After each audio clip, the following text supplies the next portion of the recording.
Welcome to Programming Problems, Episode 6. Let's continue with Shooting for the Stars with 2015 Day 2, where we were told there would be no math. In this problem, the elves are running low on wrapping paper, and so they need to order more. They have a list of dimensions of each present and only want to order exactly as much as they need. Every present is simply a box, and we want to order a little bit of extra paper for each present. This extra piece shall be the size of the smallest face of the box. So, given the length, width, and height of a present, how much wrapping paper should the elves order? Note that, for convenience, we're also given the formula for the surface area of a box. The first example we get is a box of 2 by 3 by 4, which, if we apply the formula for total area, requires 52 square units of paper. The area of the smallest face of the box is 6 square units. So in total, for a present of size 2 by 3 by 4, we require 58 square units of paper. Let's dive right into the solution.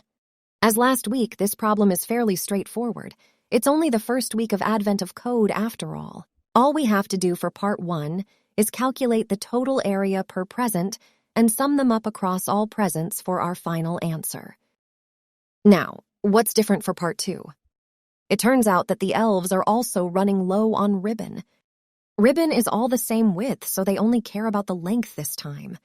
The ribbon required to wrap a present is the shortest distance around its sides, meaning the smallest perimeter of any one face. Because a present also requires a bow, we need a bit of additional ribbon. In total, we need the volume of the box extra in terms of length. How many total feet of ribbon should the elves order? Again, here's an example of the present of same size as for the first example. Here, we can compute that we need 10 units of ribbon for wrapping the gift and 24 units of extra ribbon for the bow. In total, we require 34 units of ribbon for this present. Now for the solution. In total, we need the smallest perimeter plus the volume of the present. The simplest way to find that smallest perimeter is simply to take the smallest 2 sides. The slide shows some code for doing this in Python by simply sorting and grabbing the first 2 elements of the sides array. The total length of ribbon then is 2 times the smallest side plus 2 times the second smallest side plus the volume of the box.